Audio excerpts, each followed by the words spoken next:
오늘은 실제편입니다. 그림책 놀이에 대해서 알아보도록 하겠습니다. 그림책 놀이에 앞서서 우선 책 읽기가 즐거우려면 글과 그림으로 표현되는 컨텐츠를 이해하는 읽기 능력이 필요합니다. 읽기 능력이 부족하면 책이 싫어서가 아니라 재미를 느끼지 못해서 책과 멀어지기 때문입니다. 그게 맞는 것 같죠? 기계적으로 책을 읽는 것, 글자를 읽는 것이 아니라 책에 나오는 글과 그림의 어떤 이해력, 전반적인 문해 능력을 키워주는 것이 책을 오랫동안 또 길게 볼 수 있는, 그래서 읽기 능력을 조금 업할 수 있는 지름길이라고 볼 수 있을 것 같습니다. 그렇다고 하면 아이들과 그림책을 더 재밌게 보려면 어떻게 하면 좋을까요? 우선 첫 번째는 빨리, 많이 말고 천천히 음미하면서 보는 것입니다. 우리가 아이들한테 좀 빨리빨리 읽었으면 하는 바람을 이야기할 때가 있죠. 그런데 이제 그러면 안 된다는 거죠. 패스트푸드 음식 먹듯 빨리 스토리만 막 따라가고 그림책의 숨은 이야기를 발견할 수 없게 되는 그런 상황들은 조금 지양하시는 것이 바람직합니다. 한 번에 끝까지 보지 않아도 됩니다. 만찬을 즐기듯이 시간을 충분히 가지고 느긋하게 보시면 좋겠습니다. 두 번째는 전중 후 활동 전략 잊어도 좋습니다. 우리가 읽는 전략들, 지식 습득을 배우는데 목적을 둔 학습 독서, 이런 것들은 중요하지 않습니다. 책 속의 지식을 기억하는 것보다 글과 그림에 담긴 이야기를 나누는 그런 눈치채는 재미, 이런 것들, 중간중간에 숨어있는 재미를 느끼는 것, 이런 것들이 학습을 바탕으로 둔 어떤 학습 독서보다도 훨씬 더 가치가 있기 때문에 이런 전략들 잊어도 좋겠습니다. 세 번째, 좋은 책만큼 중요한 것은 읽어주는 사람입니다.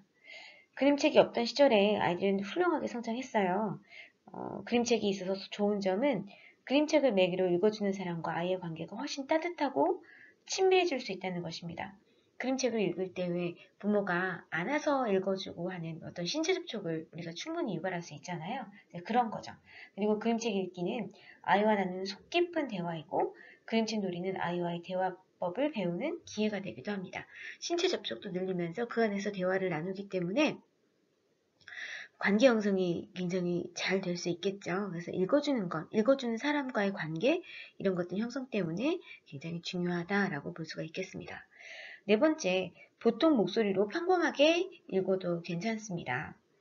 과장된 목소리로 연기하듯 읽어주면 아이들이 더 집중하는 건 맞죠. 근데 그것만으로 놀이가 되진 않습니다. 하지만 아이가 진짜 좋아하는 것, 부모가 자신에게 집중해 준다는 거죠. 그래서 아이를 품고 천천히 나지막한 소리로 읽어주는, 그리고 나란히 앉아 그림책을 보면서 이야기 나누는 것도 좋습니다. 지칠 만큼 애쓰기보다는 편안하게 자주 읽어주는 것이 좋겠습니다. 다섯 번째, 그림책이라고 하더라도 반드시 어른이 읽어줘야 하는 것은 아닙니다. 그림 중심이 되는 책이 많습니다. 글과 그림 관계에서 재미가 만들어지는 책도 많습니다. 그래서 이런 책들은 어른이 먼저 읽어주거나 설명하기보다는 아이가 그 의미나 재미를 스스로 찾아보게 하는 것이 좋겠습니다. 그래서 가끔 오히려 아이들에게 그 그림 이야기를 들려달라고 해보시면 아이가 어른이 찾지 못하는 아주 재미난 이야기거리들을 줄줄줄 쏟아놓는 경우가 많습니다. 훌륭한 이야기꾼들이 많다는 얘기죠. 한번 시도해보는 것도 좋겠습니다. 여섯 번째, 글자를 손가락으로 짚어가며 읽어주는 것 하지 않았으면 좋겠습니다. 여전히 그림책 읽기를 한글 학습독으로 권하는 우리 성인들이 많이 있어요. 그 방법은 한글 공부에 도움이 될 수 있겠지만 글과 그림이 어우러지며 만들어내는 다양한 이야기와 느낌을 놓치게 할 수 있어요. 그래서 아이들을 믿어주시면 좋을 것 같습니다. 글의 맥락을 읽지 못해서 문제가 되는 경우는 많지 않습니다. 그리고 책을 많이 읽다 보면 한글을 저절로 깨치는 아이들이 많이 있어요. 이것 때문에 걱정하고 불편해하지 않으셨으면 좋겠습니다. 일곱 번째, 그림책은 줄거리만 보는 그림책이 아닙니다. 어떤 아버지는 아이에게 신데렐라 그림책을 보는데 왜 또 그걸 보니? 집에 있는데 왜 또 그걸 보니? 하자 아이가 그림이 다르잖아요. 말도 달라요 하는 걸 보았습니다. 아버지보다 그림책을 더 잘 아는 아이죠. 그죠? 가끔 같은 이야기를 다르게 보여주는 그림책들, 비슷한 주제를 전하는 그림책들을 비교해가면서 볼 때 그림책 보는 능력이 쑥쑥 자라나기도 합니다.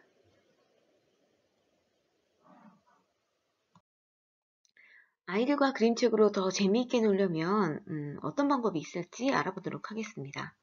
첫 번째, 의미와 권위 그리고 욕심을 버려야 합니다. 뭔가 유익한 시간이 되게 하겠다는 욕심을 버려야 합니다. 본인이 어른이라는 걸 잊어야 되죠. 많이 망가져줄수록 아이는 더 재미있어하고 더 재미있으려면 저절로 더 많이 배울 수 있습니다. 그 순서를 잊지 않으셨으면 좋겠습니다. 두 번째, 아이의 왕팬이 되어야 합니다. 아이가 무엇인가를 하기만 하면 호들갑스럽게 놀라워 해주시고 많이 웃어주세요. 아이의 표현이 서툴러 보이면 땡땡이가 이런 뜻으로 말하는 거구나 처럼 아이의 마음을 얼른 눈치채고 아이의 놀이에 의지를 조금만 받쳐주시면 됩니다. 아이가 주인공이 될 수 있도록 도와주시면 되겠습니다. 세 번째, 무조건 져줄 필요는 없습니다. 지는 법도 배워야 하죠. 아이가 흥이 오르면 억지를 써서라도 이기고 싶어 합니다. 하지만 아이가 놀이를 통해서 배워나가야 하는 것이 중요하죠. 그래서 놀이를 통해서 배우는 것 중 하나가 지는 법입니다. 이기는 것만 멋진 것이 아니라는 것, 이것들을 놀이를 통해서도 배울 수 있었으면 좋겠습니다. 그래서 이기고 지는 것이 잘난 것, 못난 것이 아니라 이번에 저도 다음에 또 이길 수 있다는 것을 아이가 깨닫는 기회를 만드는 것도 이 놀이의 어떤 힘이라고 볼 수가 있기 때문에 책놀이를 통해서 이것도 알려주시면 좋겠습니다. 네 번째, 놀이 방법을 익히고 규칙을 지키려고 또 애쓰도록 도와주시면 좋겠습니다.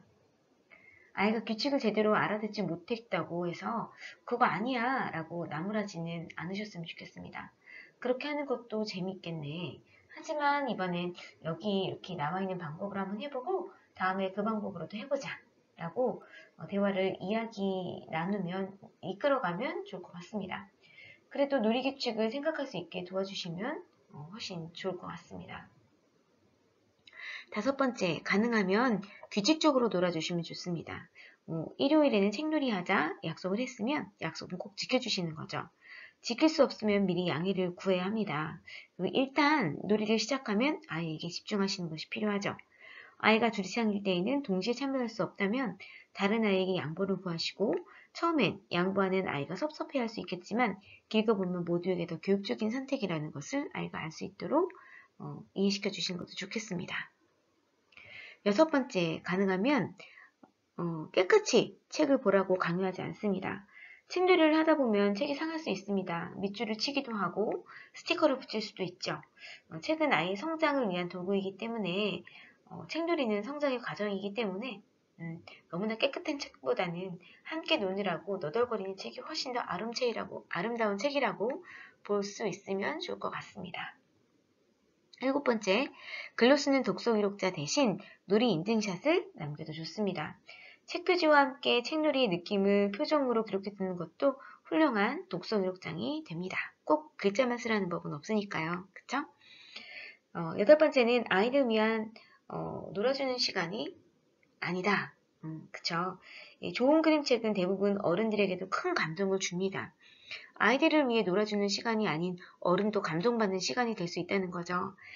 그렇게 더 좋은 책, 이런 훌륭한 감동을 주는 책을 아이와 함께 놀이라는 대화를 할 수 있는 기회는 누구나 주어지는 축복이 아니에요. 아이가 어릴 때만 가질 수 있는 축복이라고도 볼 수 있겠습니다. 스스로 위해서 열심히 놀아봐 주시고요. 오랜 시간 지난 뒤에 이 기억이 엄청난 자산으로 남아 있을 것이니까요. 이 시간을 알차게 보내시면 좋을 것 같습니다. 책놀이의 팁입니다. 책놀이는 책을 읽는 과정이고 읽고 나서 조금 바로 진행하는 것이 좀 바람직합니다. 왜냐하면 좀 기억이 나야 진행할 수 있으니까요. 두 번째는 놀이는 짧으면 5분, 길어도 20분을 넘기지 않습니다. 길다고 좋은 건 아닙니다. 세 번째, 책놀이를 할 때 별도의 준비물이 없이 진행하는 것이 좋습니다. 뭔가 거창하게 뭔가 차려놓고 시작하려고 하면 하기 싫어져요. 어른들도 마찬가지입니다. 그러니까 아이는 물론 흥미 있을지 모르겠지만 책놀이를 같이 하는 성인의 입장에서 굉장히 부담이 커지죠. 그러면 이 책놀이에 부담이 생겨서 오히려 책놀이를 꺼려지게 되는 경우가 생기게 됩니다. 그래서 이것에 대한 마음의 부담을 조금 많이 내려놓는 것이 좋겠다. 별도의 준비물 없이도 책놀이가 가능하다라고 생각하시면 좋겠습니다. 네 번째, 해당 그림책의 매력을 확산하면 확장하는 재미를 추구합니다. 그림책을 매개로 이것과 확장되는 활동들을 생각해 보면 되게 좋을 것 같아요. 그리고 아이도 재미있지만 어른이 재미있는 것들을 하시면 좋을 것 같습니다. 다섯 번째, 책놀이에 정해진 목표나 완성은 없습니다. 뭔가 목표를 정하고 시작하면 그건 놀이가 아니에요. 일이 됩니다. 그래서 꼭 완성해야겠다, 꼭 목표를 달성해야겠다라는 어떤 욕심들을 좀 많이 내려놓으시고 버리시면 좋을 것 같습니다. 여섯 번째, 놀이 없이 책을 충분히 즐겼다고 생각되면 별도의 놀이는 필요 없습니다. 그쵸? 책에서 충분히 이야기 나누고 재미를 느꼈다면 별도의 연장된 놀이가 필요하지 않습니다. 일곱 번째, 책은 어른이 읽어주지만 놀이할 때는 동등한 위치에서 함께 놀이합니다.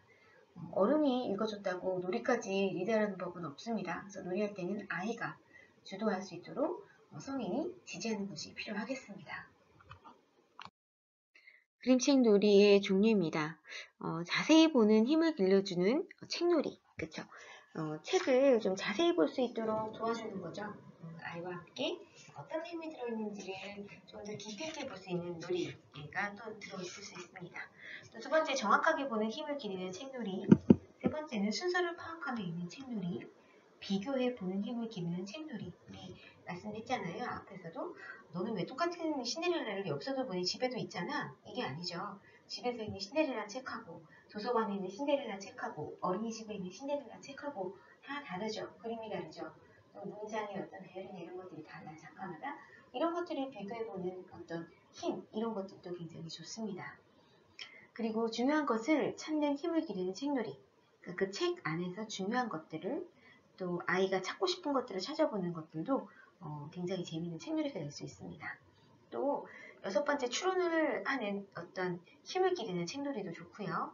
또 질문을 하면서 읽는 힘을 기르는 책놀이, 또 캐릭터, 그러니까 이제 등장인물들의 어떤 특성을 이해하며 보는 책놀이, 또 문맥을 파악하며 흐름을 읽는 그런 힘을 기르는 책놀이, 경험을 연결하며 읽는 책놀이, 개인적인 어떤 경험, 또 일상과 연결, 이런 것들이 굉장히 또 중요한 책놀이의 또 영향이라고 볼 수 있습니다. 역량이라고 볼 수 있습니다. 그러니까 기존에 있던 책에 있는 내용을 실생활에 접목시키고 또 실생활에 있던 것들을 책과 접목시키는 것이 아이에게 굉장히 중요한 지식의 축적을 갖고 오는 책의 기능이라고도 순기능이라고 볼 수 있습니다. 그래서 경험을 책과 연결하는 것, 책에 있는 내용을 실제와 연결하는 것 굉장히 중요하다고 볼 수 있겠습니다. 11번 공감하는 힘을 기르는 책놀이. 주인공의 어떤 상황이라든지 주인공의 마음이라든지 주변을 이해하는 그런 것들을 공감할 수 있는 힘을 기르는 책놀이. 이거 굉장히 또 중요하죠.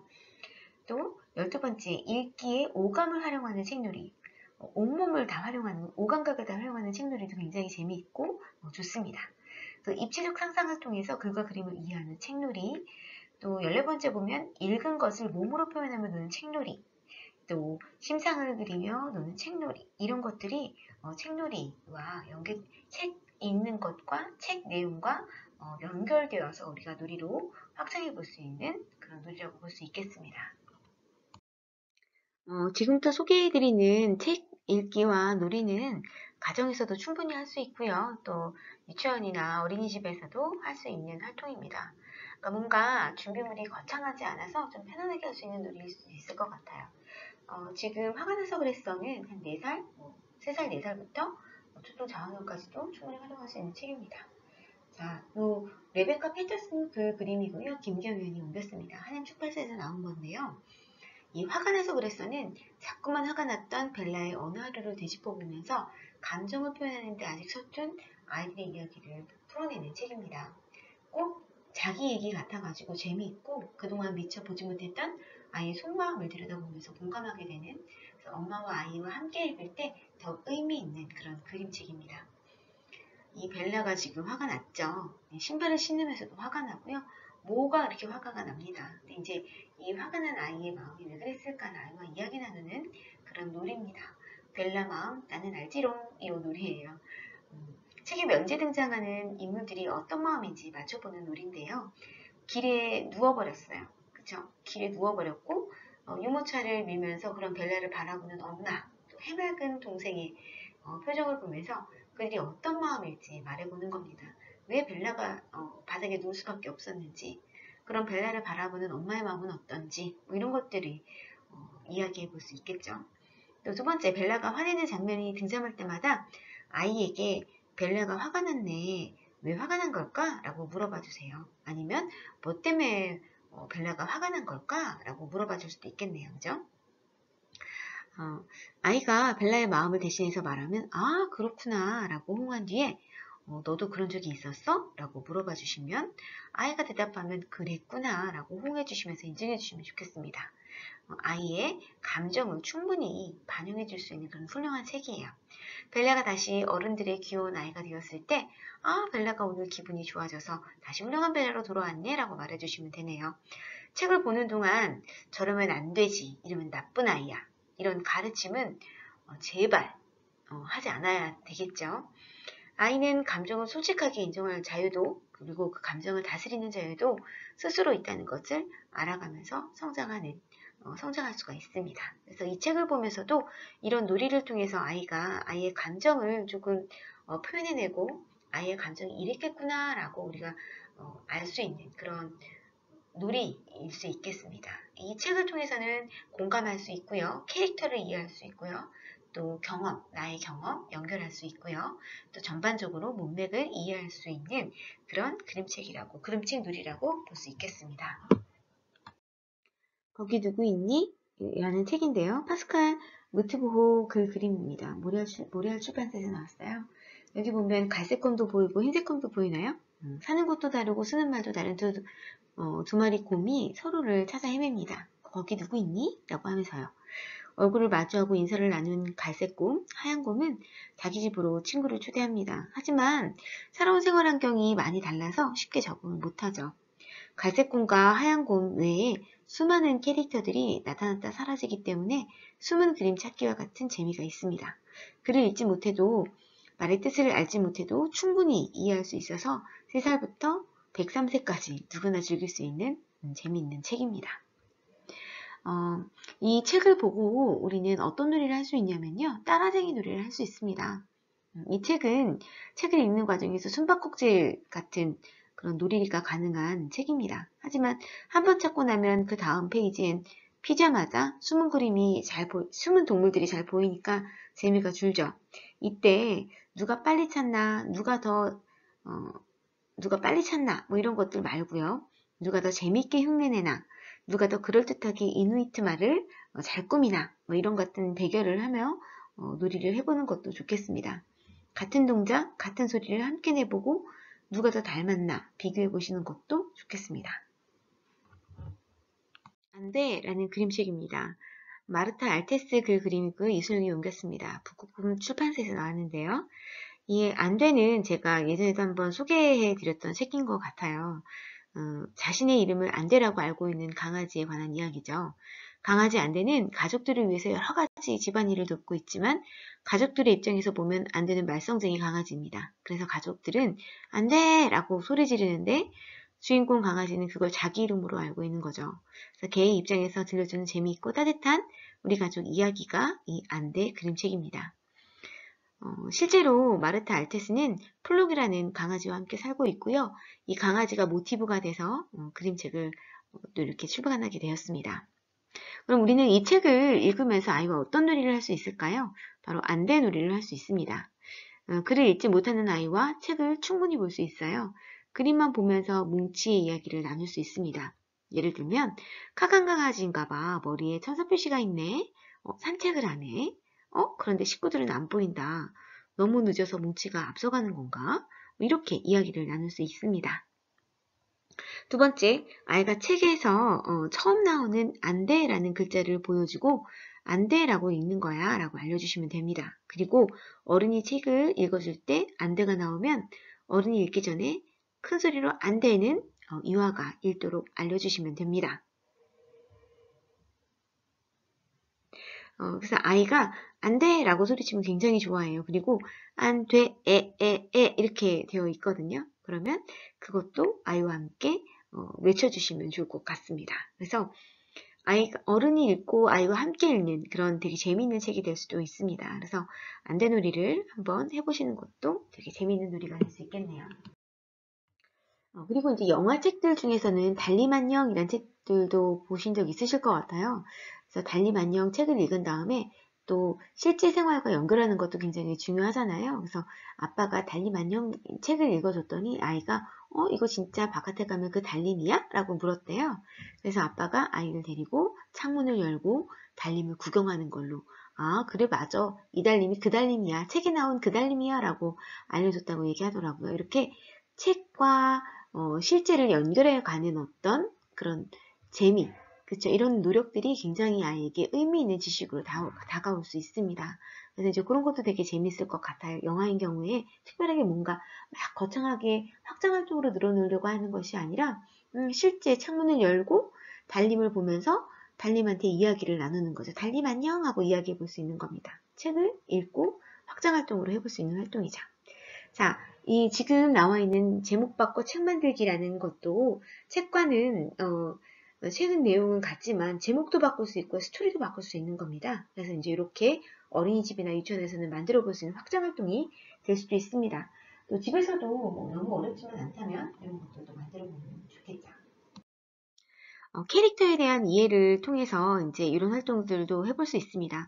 피터의 의자라는 책 알고 계신가요?